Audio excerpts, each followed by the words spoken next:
right. Hey, everybody. So glad you could join us today. We're going to be focusing in on, certain families, of vegetables and herbs that we like to grow, Chenopodiaceae, Apiaceae, and Asteraceae families. So excited to talk about this, and we will get started with the next slide. Let's see if I can move it. And it's not letting me move. So next slide, please, Ashley. Okay, I actually forgot to give you permission to try it again one more time.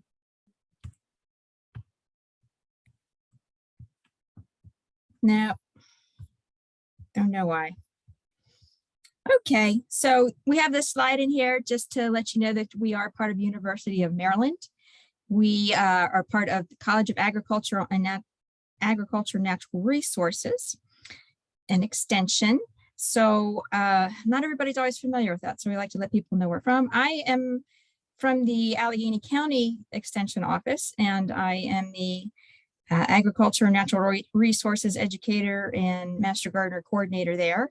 And then Ashley works in Garrett County, and I'll let Ashley introduce herself. All right. Thank you, Sherry. Yes, as she said, my name is Ashley Bodkins, and I'm with the University of Maryland Extension here in Garrett County. So here with our office locally, I work with home horticulture education. So anybody who has questions about, insects or pests or growing things in their backyard, I help answer those questions. And I also coordinate the Maryland Master Gardener program for this county. So Sherry and I do that for both counties. And it's, hopefully some of you all joining us. I know some of you are Master Gardeners. So if that's something y'all want to learn more about, just be sure to let us know. And we can discuss that towards the end of the presentation. Excellent. I think I got it to work. We'll see what happens. So on this page, we have the different topics that we like to talk about under the Master Gardener program. I mean, this isn't all that we talk about, but a lot of times our programs fall under these categories of, we have our Ask a Master Gardener plant clinics, Grow It, Eat It, and this would be a Grow It, Eat It program, Baywise, pollinators, composting, and native plants. Okay, and we do receive our funding from the federal government, much of it. And so because of that, we need to make sure that we are offering our programs in an equitable manner and that we're not discriminating. So we need to let you know that we offer all our programs free of any kind of discrimination, and you can read all the categories that we have here on the screen. And as part of that, we like to give people the opportunity to self-identify so that we can let the federal government know, who is taking advantage of our programs. So with that, we're going to ask if you could take a 1.5 minute to 2 minute poll here and identify yourself if you so choose. You do not have to.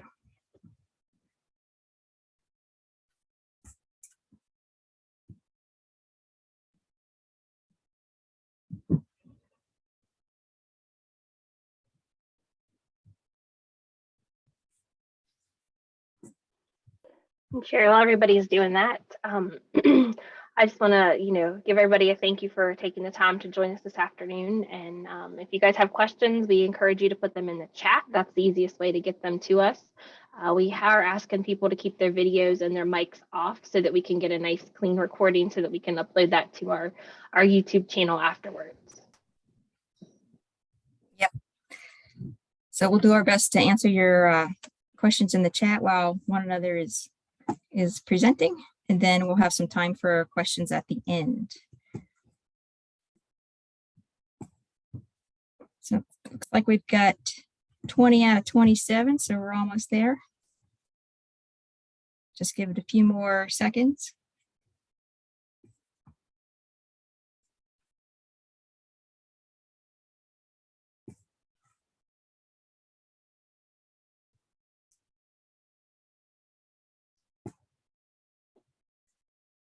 So I'd say that looks like the end. Okay. Thank you very much. All right. Let's see if we get to move forward. Oops. Oh, look at that, Ashley. It went forward. Okay, so this screen here shows you, this is a really helpful publication put out by University of Maryland Extension, the Master Gardener Program. And you can find it at the website here that's listed on the bottom. And Ashley will try and put that in the chat for you so that you can click on it just from the chat and it'll take you right to it. But this is really helpful for you vegetable gardeners out there. You can see that the list of vegetables grown on the left-hand side, and then you'll see a bar chart over to your right with the different colors. So it lists all the different vegetables. It tells you how long it takes from to seed to harvest. And also the colors in the chart will tell you when to start the seeds, when to plant seeds for cold hardy crops directly in the ground. And then the medium blue would be when to plant the cold hardy seedlings outside. And then the orange and red bars show you when to plant seeds for warm weather crops directly in the ground or to put seedlings outside. So it's really helpful, but you do need to take a little grain of salt because I saw, several people are, Allegheny or Garrett County. So this chart was developed for Central Maryland. So in Allegheny County, you're going to be a couple of weeks behind that probably. In Garrett County, you'll be about 3 weeks behind this. So I always tell gardeners, be mindful of your last frost date for spring. In Allegheny County, it would be around about May 15. Garrett County would be around about June 1st. And check the weather, get a long forecast, 10-day forecast, and that will help you make decisions about when it's okay to put your transplants out, especially for warm season vegetables. Okay, next slide. So we're going to be focusing on cool season crops today. And so as you can see from this chart, cold season crops, really, they can survive some cold temperatures. We have some very hardy ones, such as leeks, parsnips, and spinach that can make it down to the single digits and still stay alive. Then we have our hardy ones, cabbage, broccoli, Brussels sprouts, rutabaga, kale, and mustard. They can make it down to the teens, maybe even 10 degrees. And then you have your semi-hardy vegetables such as lettuce, cauliflower, carrots, beets, and chard, and peas that can take some, cold temperatures and they'll still make it, but of course they can't take prolonged or very cold temperatures. And if your pea blossoms get frozen off, they'll just put out some more. They'll make it through those cold temperatures, which is nice. So we are going to focus on carrots and beets and chard and lettuces today. So we're going to talk about the semi-hardy ones here. Okay, next slide, I think. And we'll let Ashley take over. All right, wonderful. So yeah, we're going to talk about the first the first family. Sometimes it's called Chenopodacea, as Sherry said. It's also known as the goosefoot family, which is kind of a funny name. But if you think about the tops of the look of the tops of some of these plants, it kind of looks like a goosefoot. So I think that's why they're named that. So some basic characteristics about this family is that they have alternate large leaves. The flowers are often going to be very, very small. Some of these plants that we're talking about today, they are biennial, so they take at least 2 years before you're going to see a flower actually come on them. So if you think, oh, I've never seen a beet flower, well, that's because you need to leave it in the ground. Don't harvest it that first year, let it overwinter, and then the next season is when you would actually start to see a flower that you could then harvest seeds from. Most people aren't going to do that. So as Sherry said, these are cool season plants. So again, they like the shoulder seasons. They like to be planted early in the season. And then again, later in the summer to harvest in the fall. They need well-drained soil. They like a lot of organic matter. So anything you can do like adding compost is going to be great for encouraging these plants to do really well in your landscape. So we're going to start off with some specifics. We're going to talk about spinach. So this is one of the plants that I never really had grown until last season. So last year we put in a raised bed outside, and this is where we tried spinach for the first time. And I have to say I was really impressed with how well it grew. And if you think back to a couple slides before when Sherry was saying how cold hardy spinach is, and that is true. So you can see here in the top picture, whoops. Here in the top picture, these are some of the spinach seedlings that we planted last spring.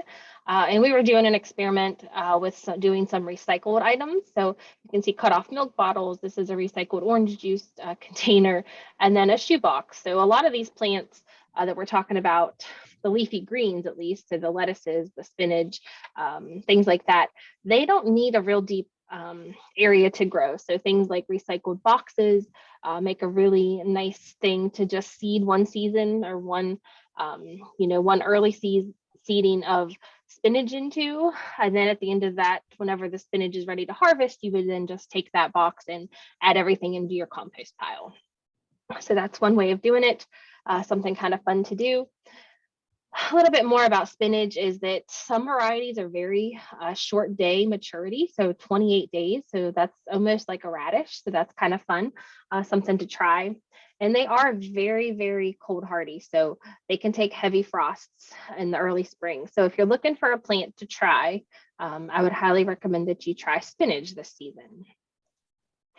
A little bit more about them, again, because it doesn't need to be pollinated by any animal pollinators. You can think about using floating row cover on this plant to try to exclude some of the different pests that might be there. Last year when we grew it outside, my biggest pest was deer. They came by and nibbled off the little leaves, and they seemed to really enjoy it. There are some different types of spinach. This is a type called perpetual spinach, which is actually a chard. So you can see it looks more like Swiss chard, and we're going to talk about that here in a little bit. It's a little bit more hardy, or a little bit more able to take the heat. So this one would be one that you might want to try later in the season instead of just a plain spinach. New Zealand spinach is another one. I've never tried this one, but again, it will seed itself and come back year after year. So you kind of have to be careful with where you put this one out. But it looks very much just like a regular spinach. And then of course you could harvest individual leaves or take it off down at the soil level. Malabar spinach. This is a new one too that I tried last year. It's actually more of a vine. And it has purple leaves. So that kind of makes it something pretty and different to try. And it is actually very frost sensitive. So this is one that you would only want to grow in really hot, humid conditions. And again, the individual leaves look just like spinach you would buy at the store, nice round top. And then you can actually, eat every part of this plant. So that kind of makes it fun too. Next on our list is beets. So this one, in my opinion, is something that most people don't grow nearly enough. Beets are something that are easy from the perspective that you can harvest them at any size. So you can harvest them as baby beets or let them get a little bit larger depending on the variety. Most varieties don't get woody despite their large size, so that kind of makes it nice. They are semi-hardy, so again, they take pretty cool temperatures, especially if the root in the ground. A lot of people even eat the greens of spinach or of beets, so that makes it a two-fold crop. So that makes it kind of nice. You can eat the root itself and then also the leaves. So I think those are always fun to grow because you get two things to eat from one plant. The other thing I love about beets is the wide variety of colors. A lot of people probably already know about beets, but they are also very nutritious. So they are high in iron. They're also high in many, many different vitamins and minerals. So that makes it, something that a lot of people are interested in. This year, I am going to try the long cylindrical beet. I've never grown those before. We have also tried like the chayoga, the ones that look like a bullseye in the center when they're cut. And I have to say, whenever they're cooked, they do not keep that bullseye pattern, at least mine didn't. They actually were a little bit lighter of a red color. So if you're growing them just for that specific pattern, be warned that it may not stay there with cooking.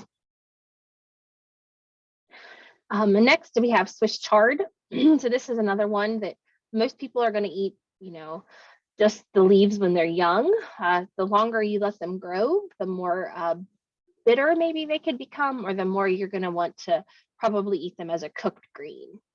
Just be careful. They are a little bit They don't like to have their roots disturbed. So a lot of times we will recommend seeding it where you want it to grow to have the best results and not have it have a transplant shock.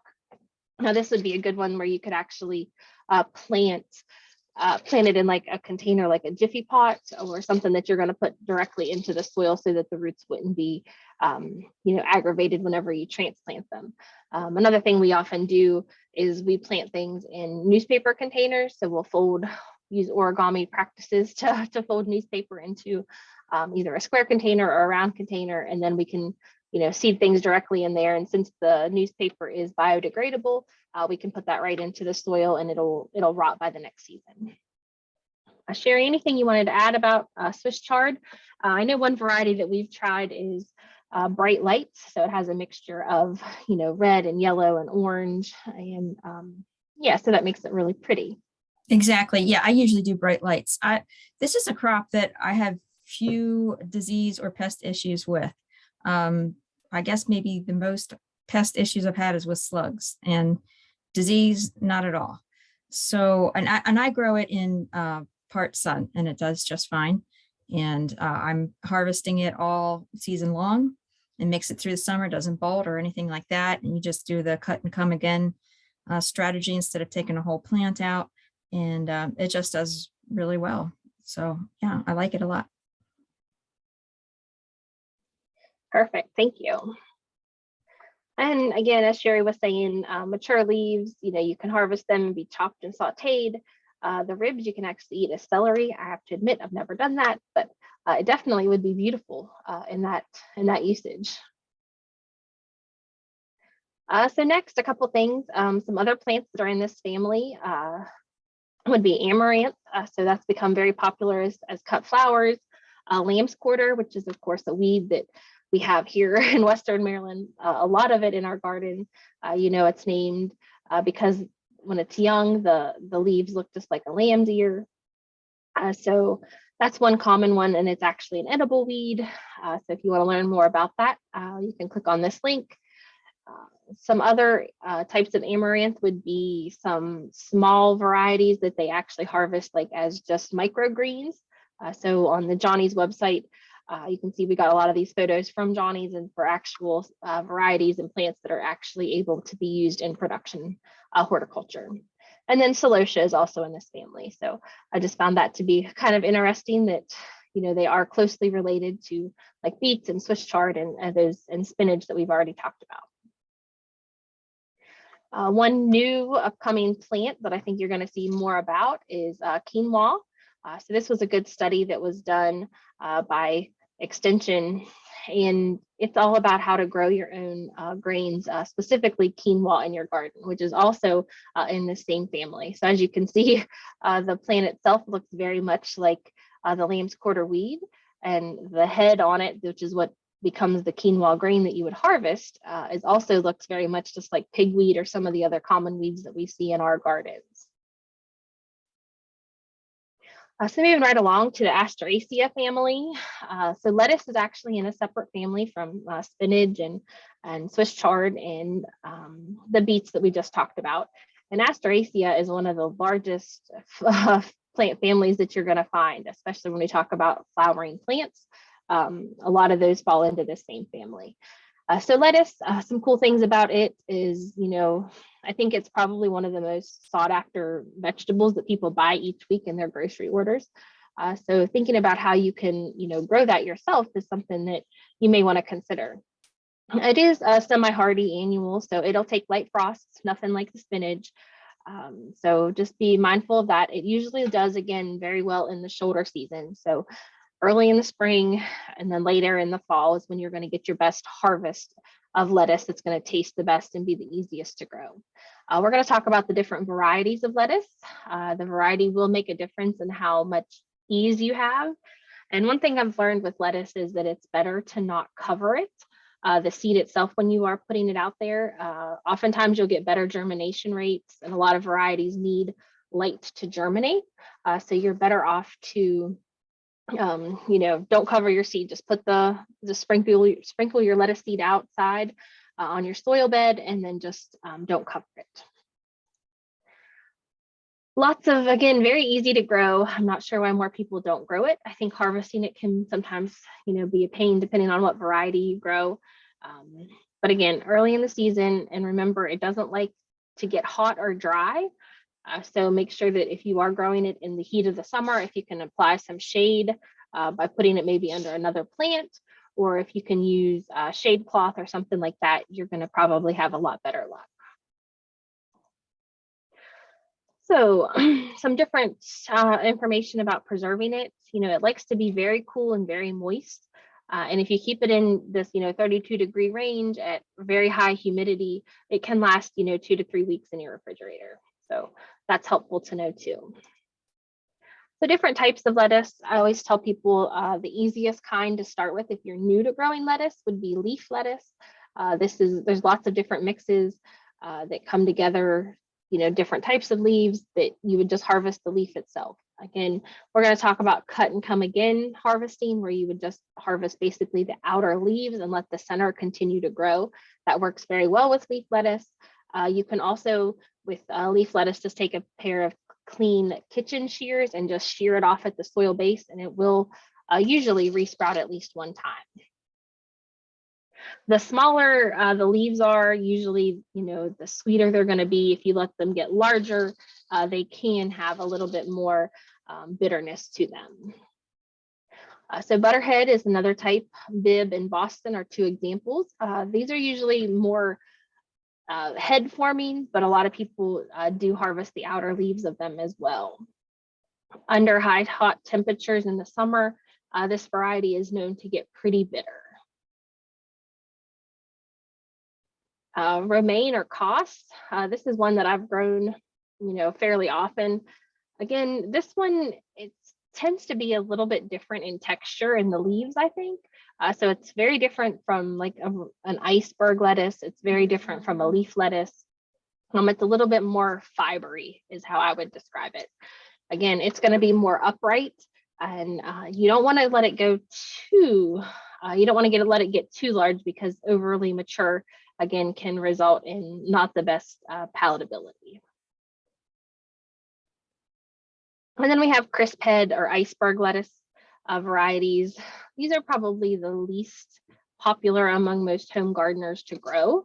Again, I've grown them a few times. They tend to be, again, a little bit more bitter, especially if they get hot and dry. So if you are going to try an iceberg variety, I would, again, make sure that you're going to get it out early in the season so that it doesn't have a lot of hot temperatures.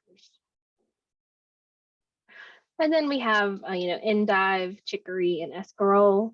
These are, again, a little bit different from actual lettuce, but oftentimes they're grown exactly the same.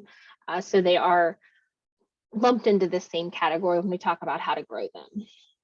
Again, a good bit of moisture, and they can add a lot of different spiciness to your lettuce mixes, and a lot of different colors and leaf shapes. So it can make it a little more interesting for you as you are consuming them. So cut and come again harvesting. Again, this is one of the easiest ways to harvest your lettuce. So for example, on this left-hand side, these are a little bit small, but it was the best picture that I could find to illustrate it. So you would, instead of cutting the entire plant off, you would then just go through and take out the biggest leaves in your entire planting. And then you would just do that every week or so whenever there are large leaves, and then your plant would continue to grow from the middle, and then you would have continuous harvest until the plant, gets too large or starts getting you a flavor that you're not interested in having. You can also do this with things like your Swiss chard that we talked about, and also any of your leafy greens, so spinach, kale, all those types of plants. So the next type of family is Apiaceae or Umbrelliferia, parsley family. So carrot, parsley, coriander, fennel, and celery. So this one needs a good bit of water, and a lot of these plants are going to do better in sandy or loamy sand soils. They're not going to do quite as well in clay or heavy soils. And the good thing to remember is a lot of these are going to be root crops or leaves, so they don't really need a whole lot of like fresh compost. but they will benefit from phosphorus and some people use like wood ashes and that sort of thing in their gardens, and that can be very beneficial for this family. So the first herb that is in this family is parsley.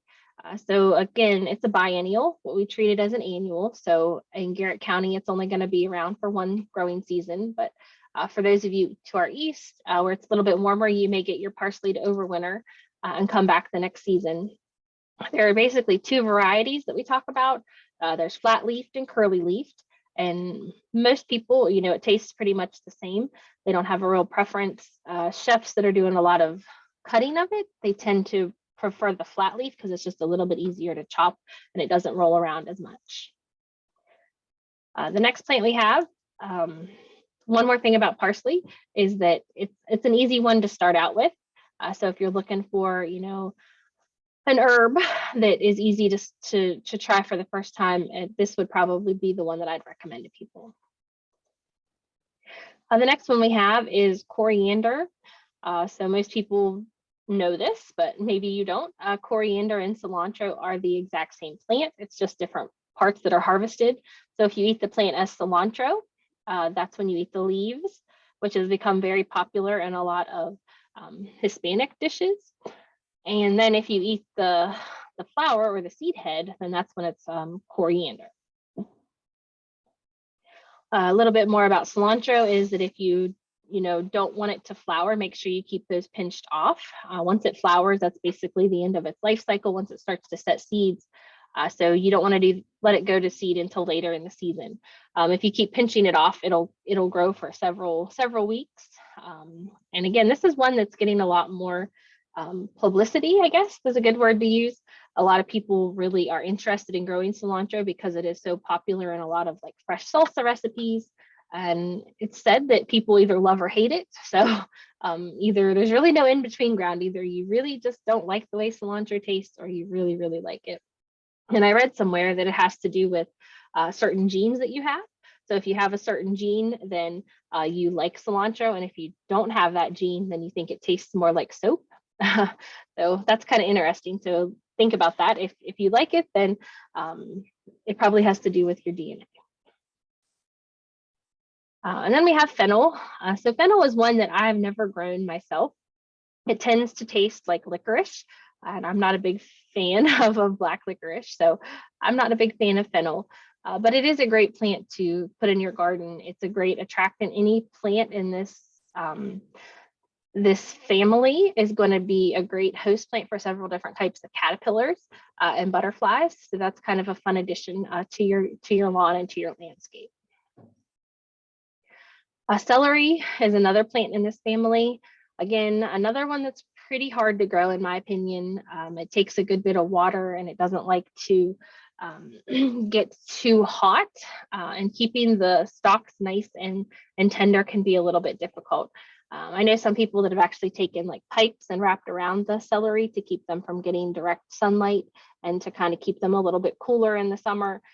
That seems like a lot of work to me. But celery was definitely something that you could try, and you can also eat the root of it as well. And then we have dill, again, another really easy herb. If you're interested in trying herbs, it's one of the ones that will often self-seed itself. So once you start it in one area, be prepared for it to come back year after year. And again, it is another larval host for a lot of different butterflies. And if you let it keep going, again, you can pinch it off and you can eat the greens of it. A lot of people may not realize that, but they are edible, the leaves of dill. And then if you want to get the dill seed itself, you just have to let it go into flower and not pinch those off.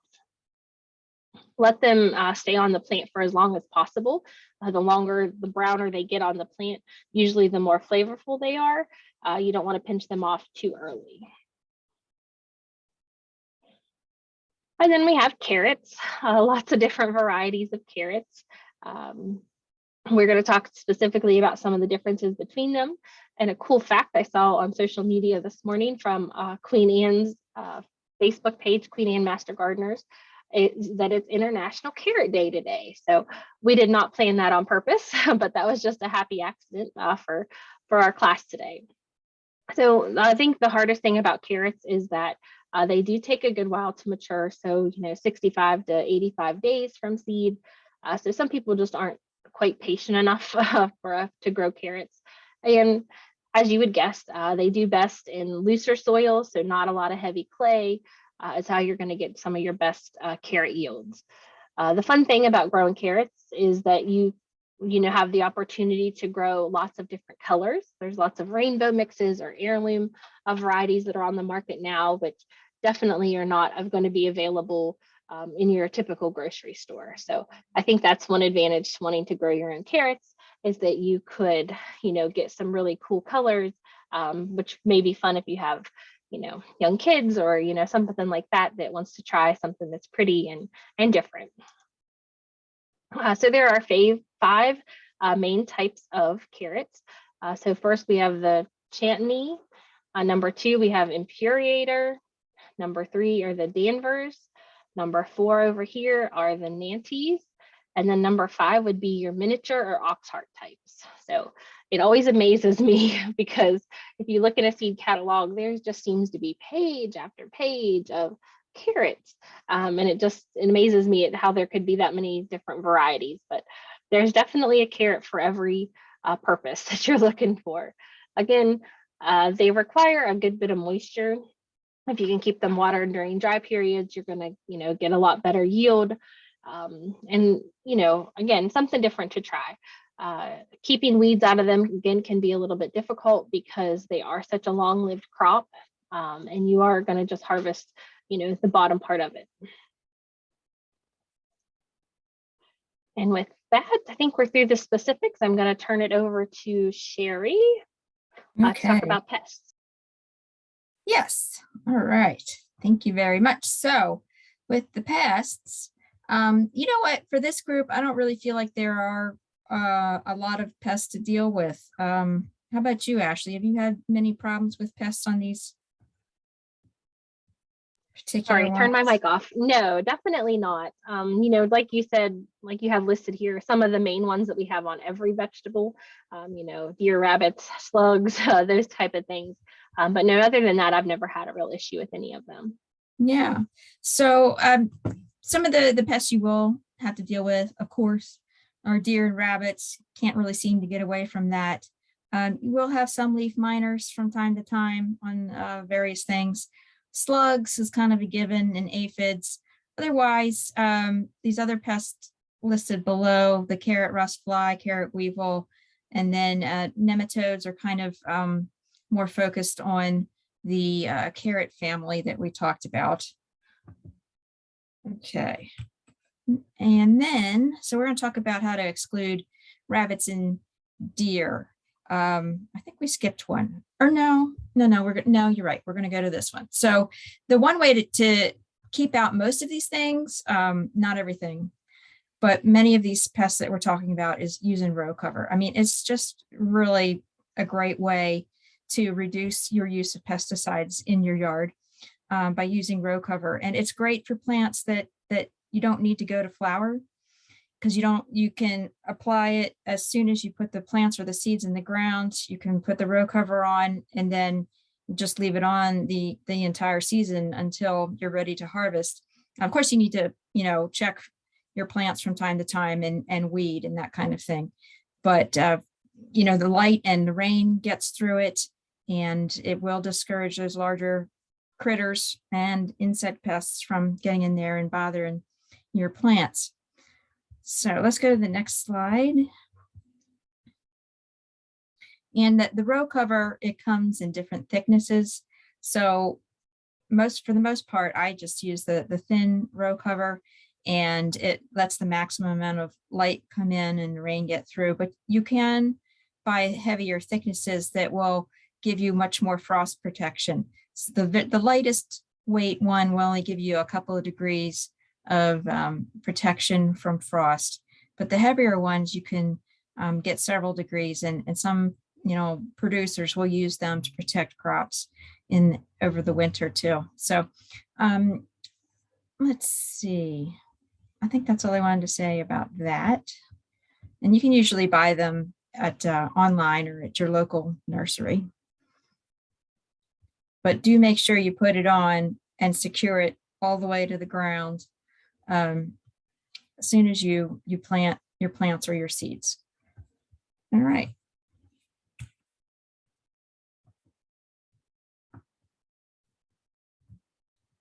Okay, let's go to the next slide. And then we're going to start talking about deer and rabbits. So for the most part, if you can use row cover, if you do have plants that need to flower, and you need to get pollinators, you can use row cover until that point. And then at the point of flowering, like for your tomatoes or your squash or your pumpkins, cucumbers, you will have to remove the row cover so that you can get some pollination. But until that point, deer can be deterred by row cover. But one of the best ways is to fence. And for rabbits, you only need a 2-foot high fence, but it needs to be secured to the ground, or maybe even bury that fence a few inches into the ground. And you can use chicken wire, you could use hardware cloth, 1/4-inch holes, and that would work real well. But usually in the places where deer are a problem, where rabbits are a problem, deer are a problem too. So that kind of fence is not going to keep out deer. So for deer, you can use an 8-foot fence, and that will keep them out. Or if you don't, 8-foot fence is can be a big investment, although you could use a plastic mesh, but it doesn't always look very nice. You could do a double 5-foot fence, which is what we have at the demonstration garden at Allegheny County. And so the fence is about 5 foot high, and then you have 4 feet in between the two fences. And it messes with the deer's depth perception, so they won't jump it.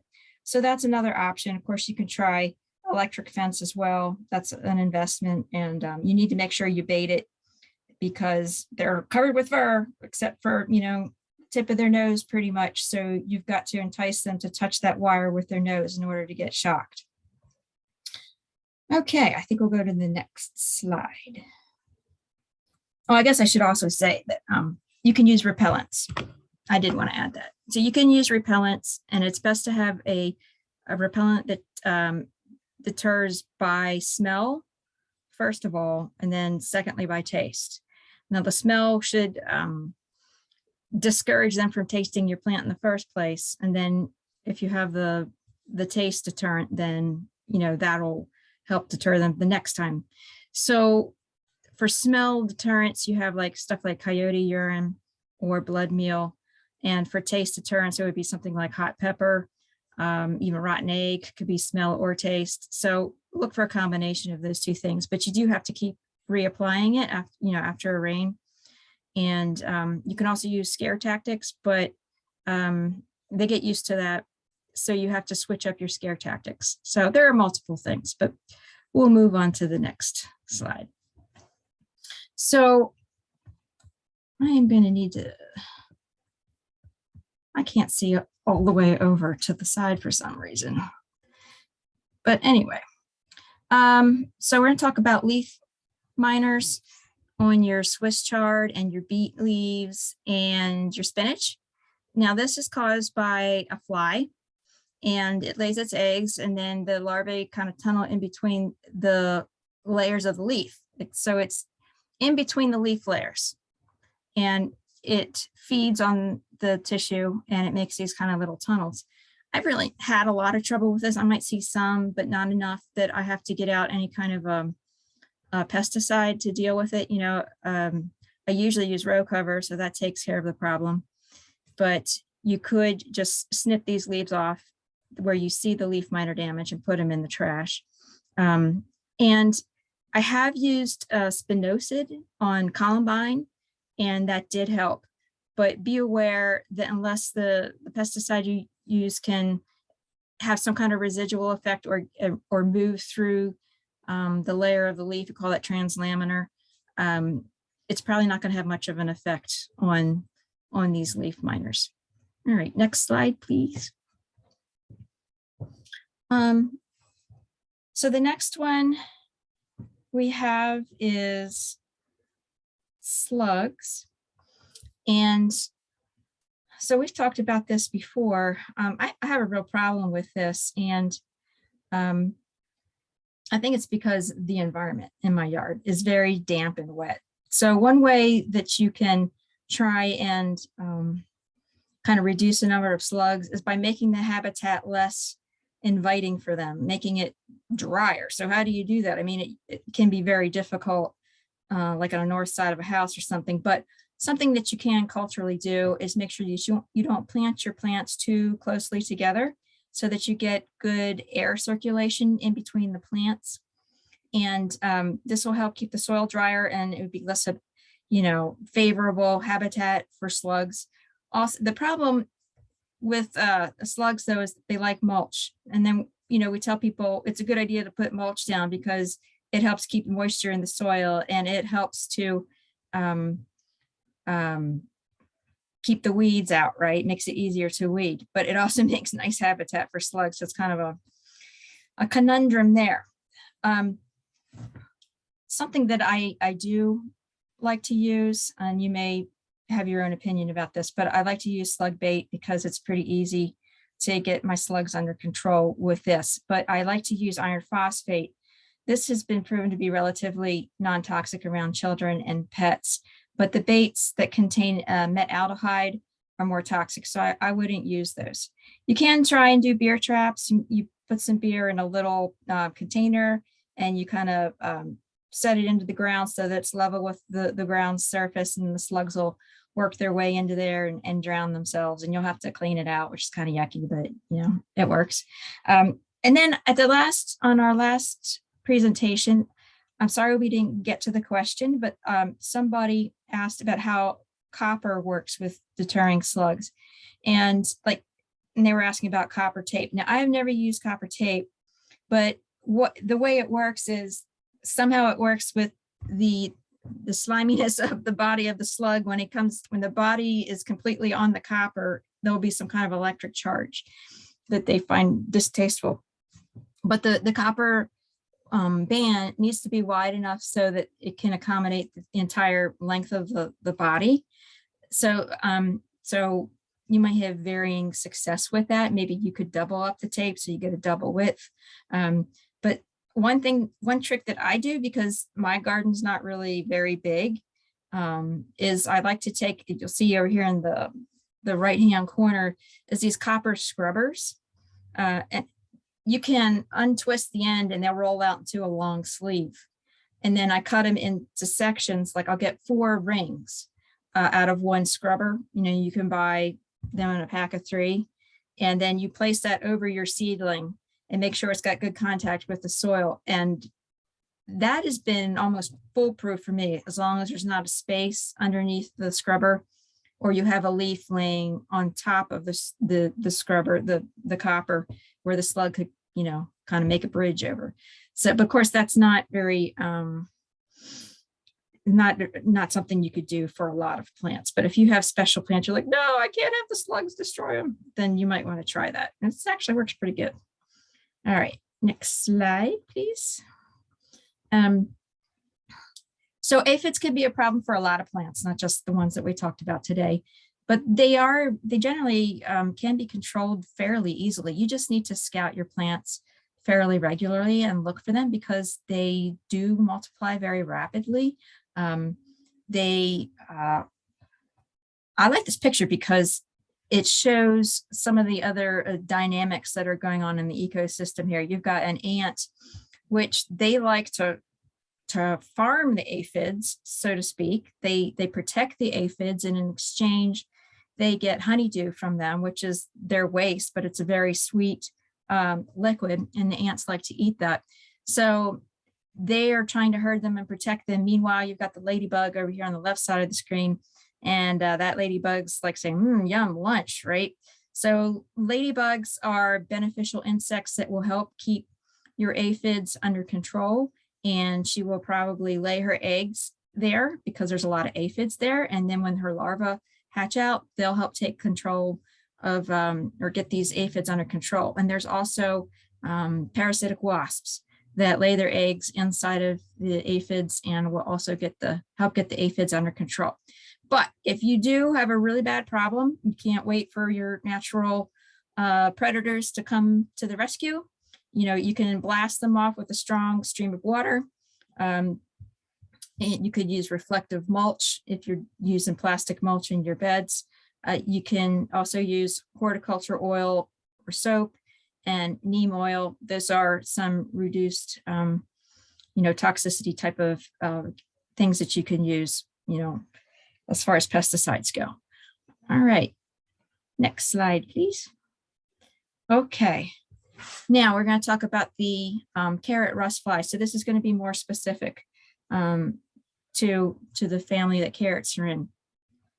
So this is a fly larva that gets into your carrots. So the eggs are deposited by the adult fly at the base of the carrot, and then the larvae hatch out, and then they kind of eat their way down the carrot through the soil profile. So you see all these little tunnels that they make and the frass, and you can see those white larvae there. So it's not very appetizing, right?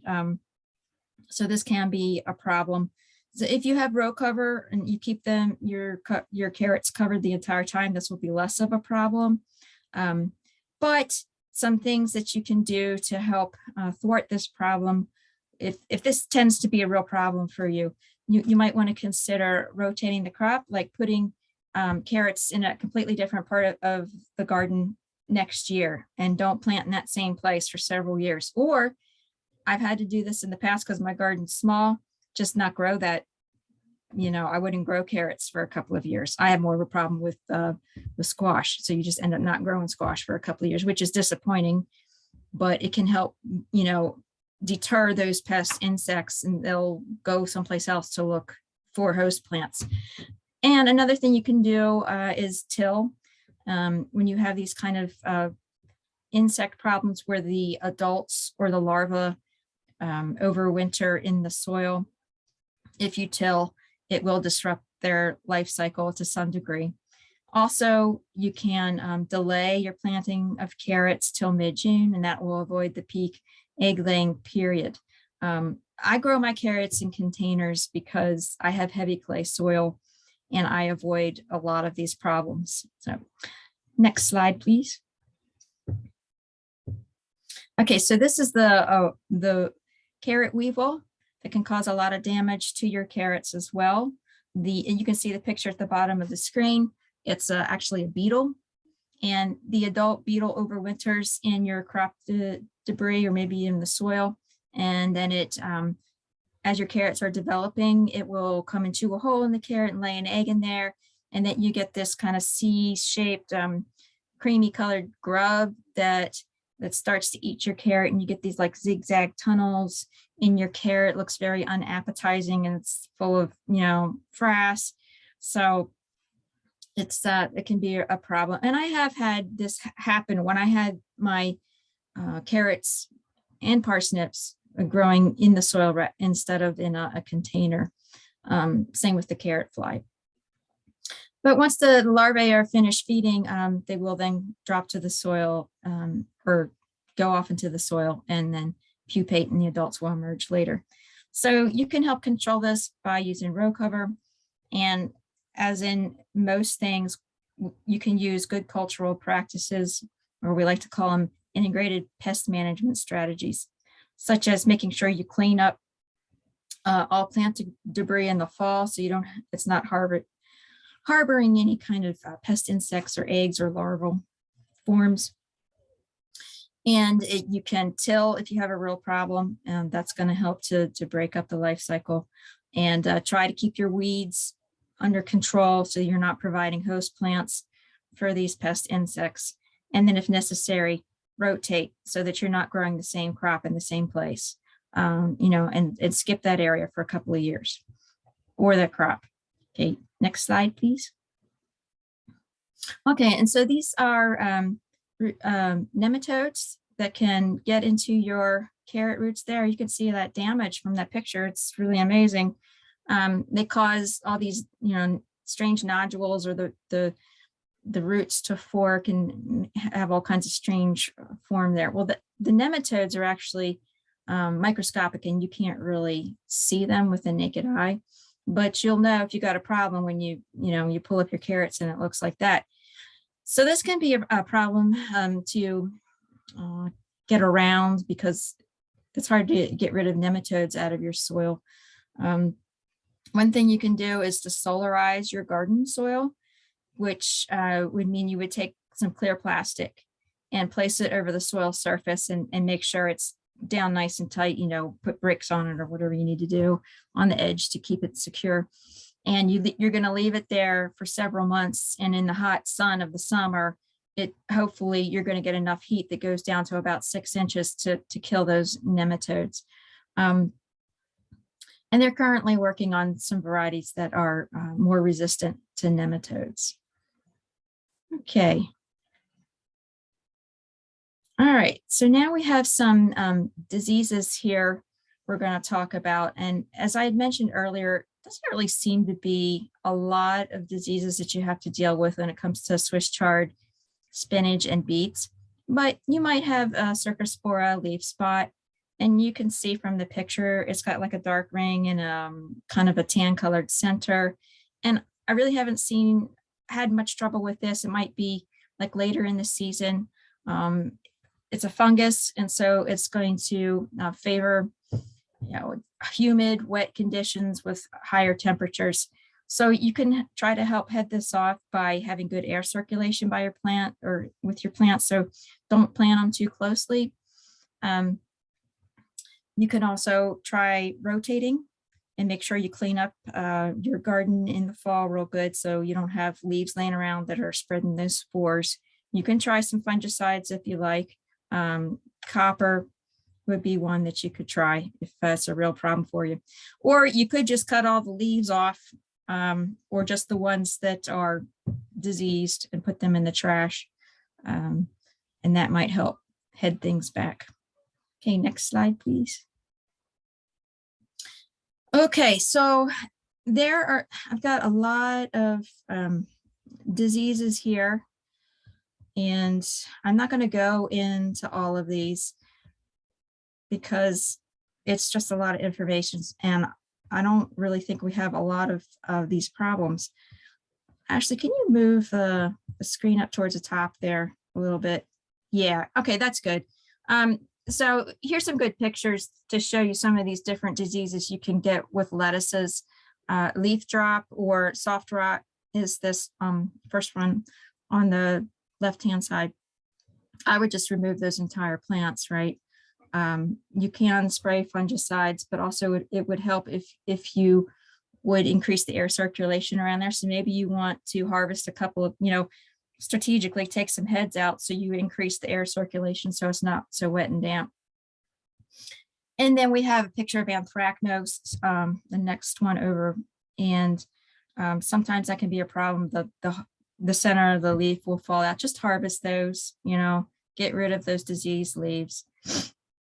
And then the one on the bottom can be a real issue, especially for if you got heading lettuces. Oops, I said the wrong one. The one at the top was the leaf rot. Anyway, this is the soft rot, and it really just makes the center of the head all mushy and stuff. So you will need to cut that out and remove it and increase some of that air circulation there. And if you have a real problem, you might want to think about, rotating and making sure you clean up real well or using some fungicides like a copper fungicide. Okay, next slide. Okay, so with the carrot family, there's also a good many diseases. I really haven't had a lot of trouble. The only thing I've ever really had to deal with is this just foliar diseases, like you can see the alternaria on this picture. It just kind of causes some browning on the carrot leaves, and it's usually towards the end of the growing season. So just cut them off. It might actually be almost time for you to pull your carrots anyway. But you can, once again, use fungicides if you feel you need to, but make sure your carrots aren't spaced too closely together so you get good air circulation and the foliage can dry out. Okay, you want more information about those diseases? We have the a good website there that you can go to. And this slide shows, a couple places you can go to find disease-resistant cultivars for whatever vegetable you want to plant. You could go to the Mid-Atlantic Commercial Vegetable Production Guide, which we have a website there at the bottom. They say when you read this that it's not for home gardeners, and I think the main reason they say that is because they talk about, if you're doing a large production, but also they give recommendations for a lot of fungicides and insecticides that you probably won't have access to as a home gardener, or you need a license for. So I think that's one of the reasons why they say it's not for home gardeners, but you can get good information in there about how to grow your vegetables. Also, if you don't want to go to that, you could always just Google stuff, right? And a little tip I like to give people is whenever you're searching for something, say whatever it is you're looking for and say and extension. And then it'll bring up all the university websites that have their research-based information. So you could Google disease-resistant carrot and extension. And then it would bring up, options for you to look into at different universities and what varieties they say are disease-resistant. So, okay, I think with that, we are near the end. Here's some resources here for you. And then Ashley, were you able to prepare a poll for the end? Yes, I believe there is a poll question here. While I'm launching that, there were a few questions in the chat. I tried to answer them, but one of the ones that I wanted to address is there were some questions about nematodes on onions, and I just put a link in there about there's a new allium leaf miner. Even though we didn't talk about onions, I realized that, but I did put the link in there for you to read more about, and it makes very characteristic little yellow holes along the leaf of the onion. So check that out. And Sherry, there was a question about keeping feral cats or domesticated cats out of raised beds, and I put a link from Extension in there about that. Basically, it talked about fencing and using some sort of repellent. I didn't know if you had anything to add. Well, my cat likes to go into my raised beds and use them as the toilet. So I understand where this person is coming from.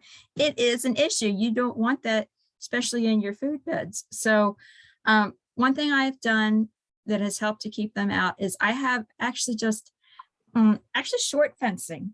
It's probably only about 2 feet high. And then I put like bird netting around it so they couldn't squeeze in through it. I mean, yes, they could try and jump in, but my cat has not tried to do that. Of course, there's plenty of other places he can go besides that. So I think he, goes and finds someplace else that's easier to get into.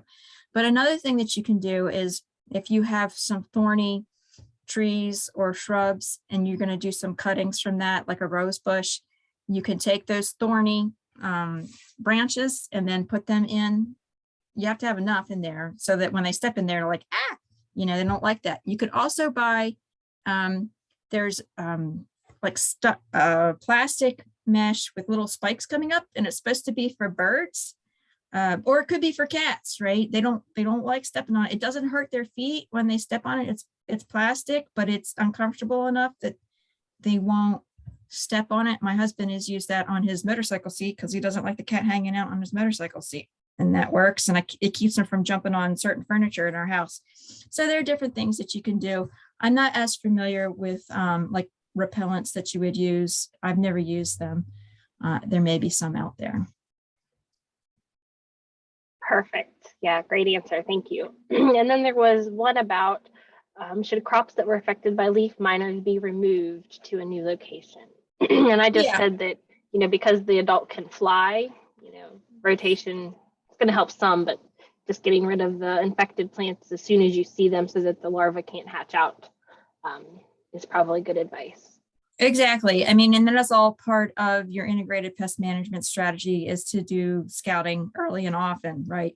And the best way to head off a lot of these insect pests is to find them in the egg stage or the early larval stage, and then just remove the eggs or just remove the, if you have leaf miner, the ones that are showing the presence of the leaf miner, so that larva cannot get to the adult stage and then lay more eggs. But yeah, Ashley's absolutely correct. In a small yard, moving things helps some, but if it's a flying insect, it may not, completely deter flying insect pests. Okay, if you guys have any other questions, we still need a few people to do the poll if you could. So if you could just answer those questions real quick. There's one more in the chat about cilantro. Should it be shaded or just grown early in the season? As Sherry said earlier, if you can reseed it, that's also a good thing you can do, multiple times throughout the season, and then just keep it pinched off. It does seem to get more leggy and bolt if it is hot. So you may try, putting it underneath another crop so it gets a little bit more shaded on like the second and third seeding. That's what I would try. Yep, I agree. Mm-hmm. All right, a few more people are coming through. If you have other questions, please enter them in the chat. Next week, we are going to be talking about the Solanaceas family. So tomatoes and potatoes and eggplants and probably one of the more common vegetable families that a lot of people grow different crops from. So if you can join us, we'd love to have you. And one question, can we get a copy of the presentation?